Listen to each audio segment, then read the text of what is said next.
I've had my Razer Blade 14 for about 5 years now, and it's definitely still going strong up to this day. And even though this laptop is definitely quite old, I've still been enjoying it, and it's performing really well even today. With the GTX 970M and 16 gigs of RAM, surprisingly, it is still holding up quite well. And as tempting as it is to want to upgrade to the Razer Blade 15 with an RTX 2070 and all that, I just haven't had too much of a reason to really force that upgrade to happen, since this laptop has been so reliable and so good for the past 5 years.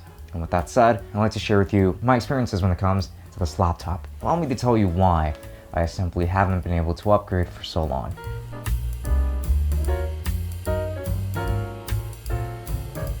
This video is sponsored by Fifine, the makers of some of the best audio gear on a great budget, like the ones from their C1 models featuring a professional grade lavalier mic and a headset mics bundled together. Links to everything below. Reason number one is going to be the amazing form factor. In terms of its design, it has aged incredibly well. It's still really sleek, and it's pretty light. Even though it does feel relatively dense, it just feels like it's built incredibly well. And the build quality is going to consist almost entirely of aluminum, for the exception of the hinge over here, which is plastic. Luckily, that was actually a very welcome change to the Razer Blade 15, since plastic obviously deteriorates and breaks a lot more quickly and a lot more easily than metal does. So I'm very glad that they changed that. For the later models, even though right now I am stuck with the plastic hinge, it still has worked incredibly well nonetheless. You still get a very smooth opening when you open up the laptop, so that's not a problem at all. On one side for ports, you're going to have a USB 3.0 port and an HDMI port, as well as a Kensington lock. Then on the other side, you're going to have power in, 2 USB 3.0 ports, and a headphone/microphone jack. No SD card slot on this model or on any of the more recent models, which is another reason why I haven't really rushed in purchase another one, since the only upgrades to the I/O has really been in terms of USB-C. It is a very welcome inclusion because it also supports Thunderbolt 3, but it's just not a necessity for me right now. So I am very happy with what the Razer Blade 14 offers so far. And in terms of its usability, while we're still talking about its design, the keyboard is going to be nicely tactile, and the trackpad is still going to be one of my favorites in the business. So far when it comes to the overall design of this laptop, I am very happy with it even to this day. And plus, the Razer logo always looks pretty cool, and it still gets attention from people while I'm out in school, working elsewhere. So can't complain there at all. And number two is going to be for the amazing display that this laptop has. Now granted, it's not perfect, and it's not an IPS panel. However, it's still going to be an IGZO panel, which is still quite beautiful in and of itself. And this isn't going to be a very color accurate screen. So if that's really the kind of work that you're hoping to do on it, then this is not a laptop for you. It's not OLED. Again, keep into consideration that this is just an IGZO screen. And so it looks really good, and the colors look awesome, nicely saturated, and the viewing angles are still pretty good. It's just not really as good as what you would get out of an IPS panel. So do keep that into consideration. However, if you're just watching content, you're just editing videos, as long as you're not doing anything that is very color accurate, you're going to be just fine, because you're going to get a very good experience overall. It's going to be awesome for watching content. It's going to be great playing games and drawing. It's just really nice. And the resolution of the screen is just going to be a 14-inch 3200 by 1800 resolution screen. So not exactly 4K, however, still not 1440p, and in my opinion, 1440p is still pretty sharp, so this screen resolution is going to be somewhere in between a 4K and 1440p, so I'm very happy about that, especially at the screen size. It just looks fantastic. Viewing experience, the user experience is just awesome. Not to mention that this is going to be a touchscreen, which is always a welcome addition, and the screen does not wobble at all when you use the touchscreen, so that's quite nice. I'm very happy with it. And number three is going to be for the very reliable performance. I do have to note that this laptop does indeed get pretty hot, and it is going to have 2 incredibly powerful fans that do make a ton of noise when this laptop gets pretty hot. That is something that I don't love about it.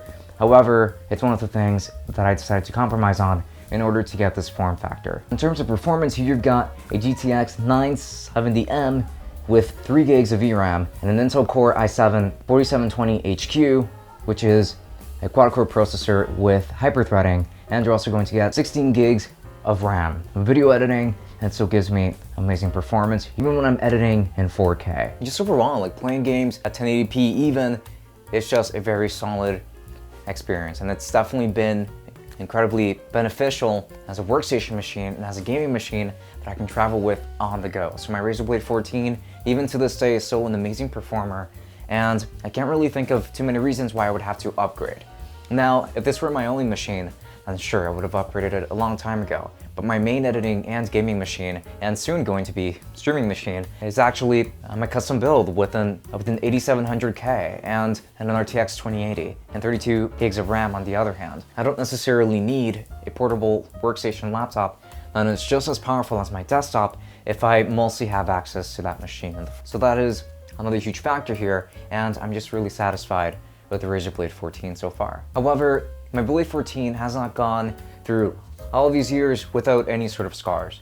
And it's about time that I talked about a couple of things that have actually come across, and a couple of issues that my Razer Blade 14 has definitely encountered. For one, it's just going to be that the E and 4 buttons are entirely linked, which means that if I press either the E button or the 4 button, my computer is just going to end up typing 4E, which is a constant issue. This is likely because there might just be a little bit of crust or dust inside of the keyboard. Picking this up and taking it apart is not particularly easy. Just accomplish that. And I don't actually have to use those particular keys all that often since I don't do too much typing here. I really use this machine just for editing and gaming, which don't require the letters to be exactly what they are. I can just remap any buttons here for that, if that's the case. I mean, that has been an issue that I've been dealing with for quite some time here. And the thing is that on the back too, you can also tell that I just have a bunch of tape that's covering up the rubber feet on this laptop, and that's just because after some time the adhesive started to come off. I never bothered to actually get adhesive for them.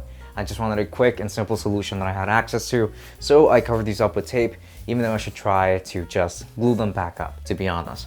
That's another thing that has been going on with it. This laptop actually gets a lot hotter and louder than ever before. Like, it was always loud and it was always hot all the time. However, it's just worse than ever, and I haven't necessarily been noticing a lot of performance issues with it. It's just a problem with thermals, and I don't particularly like that really. Also, battery life on this machine has been deteriorating, as now with just normal screen on time use, like browsing the web and with Chrome browsing and that sort of thing, I've been getting around 2 hours of battery life, which is not very good.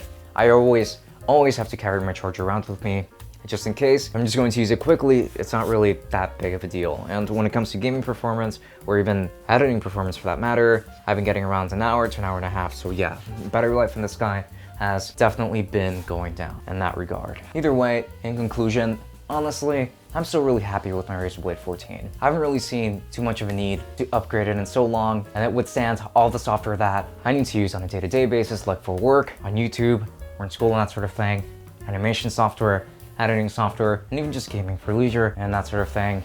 This laptop still handles it incredibly well. And I won't be upgrading this really for another year if I don't have to, unless it just ends up dying on me a lot sooner than that. Then in that case, I won't exactly have too much of a choice. And I've just really enjoyed my experience of using this Razer Blade 14 for so long that my next laptop is still going to be a Razer laptop moving forward. Really happy with my purchase from so long ago. And if you are interested in purchasing any of the Razer Blade products, then I will be making sure to leave affiliate links to Amazon in the description. And if you end up using any of our links to make a purchase, then I do end up getting a small commission, and that does help me run things a little bit more smoothly around here. So if you were to use those, I would very much appreciate it. This has been Francisco from Tech Summit. Thank you for watching, and I'll be seeing you all later. Enjoy.